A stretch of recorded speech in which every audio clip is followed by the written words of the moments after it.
Assalamualaikum warahmatullahi wabarakatuh. Kami mahasiswa dari Sekolah Tinggi Agama Islam Program Studi Manajemen Bisnis Syariah semester 6.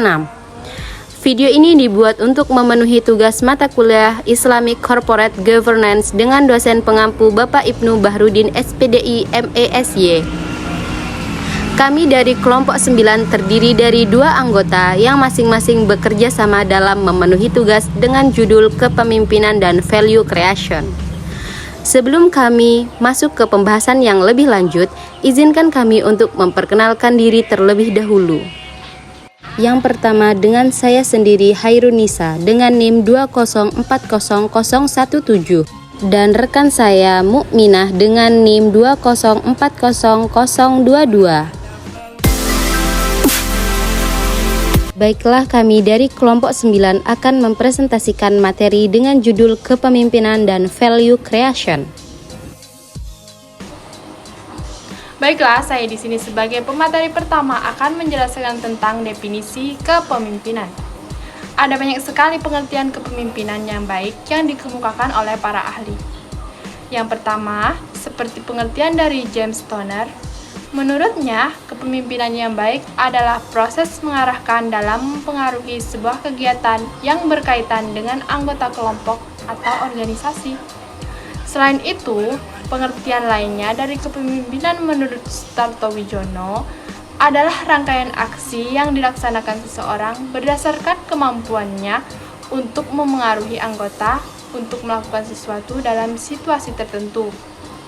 Dari dua pengertian tersebut, dapat disimpulkan bahwa secara umum kepemimpinan yang baik adalah kemampuan seseorang untuk mempengaruhi sikap individu atau kelompok untuk melakukan tindakan tertentu dengan maksud meraih tujuan bersama. Kepemimpinan adalah sikap yang dimiliki oleh seseorang pemimpin, sedangkan pemimpin adalah orang yang diberikan kepercayaan untuk memimpin. Yang kedua yaitu jenis kepemimpinan. Jenis kepemimpinan dalam perusahaan ada 5. Yang pertama, kepemimpinan otoritatif. Ketika mendengar kata otoritatif, yang terlintas di pikiran adalah pemerintah yang otoriter dengan kekuasaan yang tiada habisnya. Gaya kepemimpinan ini juga disebut command and control leadership. Mengibaratkan seorang pemimpin hanya bertugas untuk memerintah. Tentunya, ini adalah tipe pemimpin tradisional dan sudah mulai ditinggalkan. Sesungguhnya, gaya kepemimpinan ini dalam perusahaan tidaklah seburuk yang dibayangkan. Para pemimpin dengan gaya kepemimpinan otoritatif biasanya dipercayakan untuk membuat keputusan dalam setiap proses yang terjadi. Mereka juga dipercaya untuk mendelegasikan pekerjaan kepada anggota timnya. Tim dengan pemimpin yang otoritatif cenderung lebih produktif karena diarahkan dengan jelas, mengambil keputusan dengan cepat dan tidak perlu khawatir terhadap koreksi yang akan datang. Hanya saja, gaya kepemimpinan ini sudah dianggap ketinggalan zaman oleh banyak perusahaan. Gaya kepemimpinan ini lebih baik diterapkan apabila perusahaan sedang mengalami krisis. Yang kedua, kepemimpinan coaching. Gaya kepemimpinan coaching ini bisa membuat para anggotanya menyadari potensi terbesar yang ada dalam diri mereka, sehingga mereka mampu mengembangkannya. Ibarat dalam pertandingan, skor yang dihasilkan bergantung pada performa tim, bukan anggotanya secara individual. Pemimpin yang bergaya coaching akan memberikan cara untuk meningkatkan performa timnya. Praktik gaya kepemimpinan ini di dunia kerja pun bersifat dua arah. Sang pemimpin menyemangati anggotanya untuk mengembangkan serangkaian skill yang diperlukan di dunia kerja. Pemimpin tipe ini juga mengandalkan komunikasi, di mana mereka tak hanya mengarahkan anggotanya, tetapi juga memberikan feedback yang membangun, sehingga bisa menghasilkan tim yang bisa bekerja sama dan kompak. Yang ketiga, kepemimpinan kolaboratif. Kepemimpinan kolaboratif merupakan kebalikan dari kepemimpinan otoritatif. Tipe pemimpin ini percaya bahwa solusi dan pemecahan masalah datang dari para anggota timnya.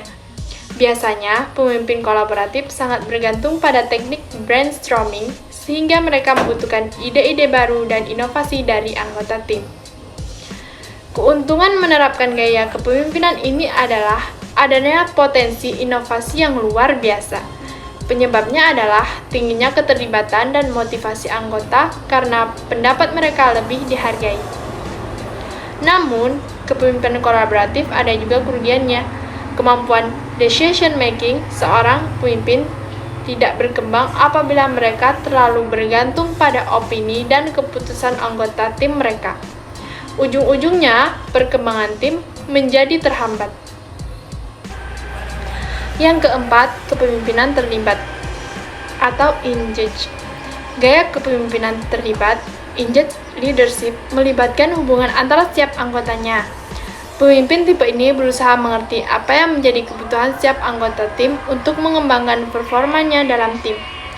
Engage leaders akan berusaha memberikan pengakuan dan membuat anggota tim mereka merasa bahwa mereka berharga dan dibutuhkan dalam tim. Pemimpinnya lebih sering bertanya dan mendengar curhatan dari mereka, bahkan membahas hal di luar ranah pekerjaan sekalipun. Meskipun gaya kepemimpinan ini menguntungkan para anggotanya, tetapi ada kerugian dari engage leadership. Batas antara pemimpin dan anggota bisa menjadi kabur dan pemimpin bisa menjadi sulit membuat keputusan karena ada rasa tidak enak di hati mereka. Dan yang terakhir, kepemimpinan observan. Gaya kepemimpinan observan leadership biasanya dimiliki oleh seorang pemimpin dengan tingkat kecerdasan emosional yang tinggi. Pemimpin observan biasanya berpikir dan mampu melihat potensi melampaui batas untuk mengetahui pola dalam suatu perusahaan. Dalam pekerjaan, pemimpin observan mampu mengetahui potensi asli anggotanya. Meskipun skill mereka belum sepenuhnya terbentuk atau terasa, mereka juga memahami bagaimana perasaan seorang hanya dengan melihat bahasa tubuhnya. Tidak hanya mendengarkan perkataan, tipe pemimpin ini bisa menghasilkan hubungan yang bagus dengan anggotanya hanya bermodalkan pengertian. Yang ketiga, syarat kepemimpinan yang baik. Karakter seorang atasan sangat berkontribusi terhadap perkembangan kinerja karyawan yang berada di bawah kepemimpinannya. Pemimpin yang baik juga mampu memberikan pengaruh positif dan memaksimalkan potensi yang dimiliki tim untuk menunjukkan progres ke arah yang lebih baik. Setiap pemimpin mempunyai sikap kepemimpinan yang berbeda-beda, tergantung karakter dan kepribadiannya. Namun perlu diketahui, ada kriteria tertentu yang akan membedakan pemimpin yang ideal dan kredibel dengan pemimpin yang biasa saja. Berikut ini 10 kriteria yang harus Anda miliki untuk menjadi seorang atasan yang mampu membawa tim Anda mencapai target-target yang telah ditetapkan. Yang pertama ada integritas. Kualitas tertinggi dari kepemimpinan yang ideal adalah integritas. Tanpanya, tidak ada kesuksesan yang nyata. Pernyataan tersebut pernah diucapkan oleh Presiden Amerika ke-34. Kejujuran dan integritas adalah kunci utama untuk menjadi seorang pemimpin yang ideal. Pemimpin yang jujur tentu akan mendapatkan karyawan yang jujur pula. Yang kedua adalah menginspirasi. Kriteria pemimpin ideal selanjutnya adalah mampu menginspirasi orang dengan memberikan contoh-contoh terbaik. Pemimpin seperti ini akan tahu tugas dan peran pemimpin dalam perusahaan. John Couch Adams mengatakan, jika tindakan Anda menginspirasi orang lain untuk bermimpi lebih banyak, belajar lebih banyak, berbuat lebih banyak, dan menjadi lebih banyak, maka Anda adalah seorang pemimpin. Yang ketiga, mampu berkomunikasi dengan baik.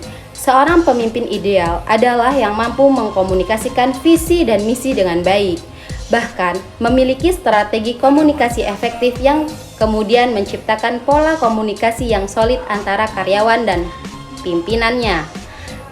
Komunikasi menjadi aspek paling krusial dalam membangun budaya kerja yang produktif. Yang keempat, kemampuan pengambilan keputusan. Kriteria pemimpin ideal selanjutnya adalah mampu mengambil keputusan yang tepat di waktu yang tepat. Keputusan yang Anda ambil harus memberi dampak besar bagi seluruh anggota tim untuk mencapai kesuksesan bersama. Dalam mengambil keputusan, seorang pemimpin juga tidak segan untuk berdiskusi dengan bawahannya untuk mendapatkan banyak pilihan solusi untuk dipertimbangkan. Hal ini karena pemimpin perlu cerdas menganalisis permasalahan dan jitu dalam mengambil keputusan. Yang kelima, kreatif dan inovatif.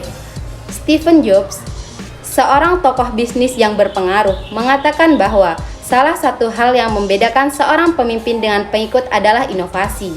Untuk terus bersaing di dunia yang serba cepat ini, Anda harus kreatif dan inovatif.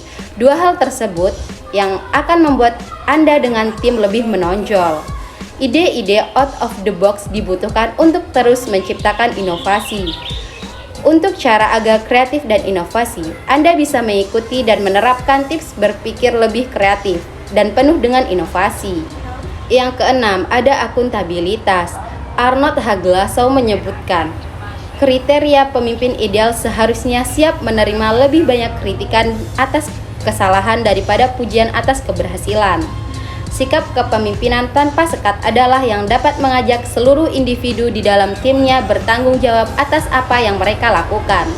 Hal ini tentu akan dapat dibina jika Anda sebagai pemimpin memiliki akuntabilitas. Yang ketujuh, percaya diri dan optimis. Keahlian pemimpin masa depan berikutnya yang harus dimiliki adalah percaya diri. Percaya diri ini bisa meliputi kesiapan Anda dalam mengambil keputusan, kesediaan Anda mengambil resiko, dan kepercayaan Anda memberikan kepada tim Anda dalam menangani sebuah tugas. Anda perlu mengembangkan rasa percaya diri, sehingga Anda memiliki sikap optimis atas tanggung jawab yang diberikan kepada Anda. Selanjutnya, karyawan yang Anda pimpin pun bisa ikut optimis dengan tantangan yang dihadapi bersama. Tumbuhkan keyakinan bahwa Anda dan tim Anda akan mencapai kesuksesan yang diinginkan. 8. Kecerdasan emosional. Pemimpin yang baik adalah pemimpin yang tidak hanya cerdas secara kognitif, namun juga cerdas secara emosional. Pemimpin ideal mampu mengendalikan emosi dalam situasi segenting apapun dan tetap tenang dalam menghadapi konflik yang terjadi. Kecerdasan emosional juga berperan penting dalam meningkatkan kesadaran sosial dan menjalin komunikasi yang efektif.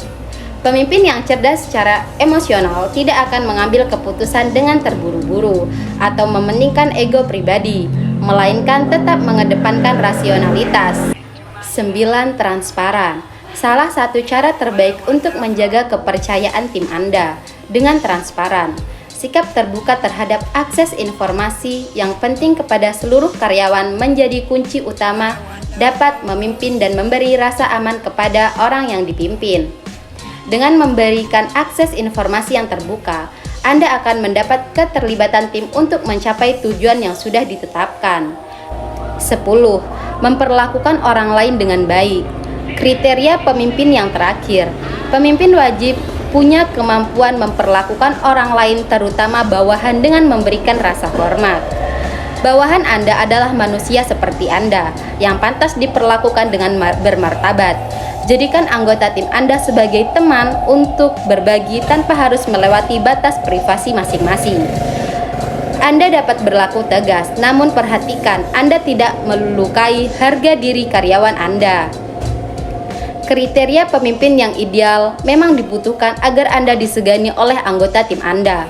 Untuk menjadi seorang pemimpin yang baik, Anda harus memiliki sikap kepemimpinan yang baik pula. Cukup sekian presentasi dari kelompok 9. Mohon maaf apabila ada kesalahan dan kekhilafan. Kami pamit undur diri. Saya akhiri dengan ucapan wassalamualaikum warahmatullahi wabarakatuh.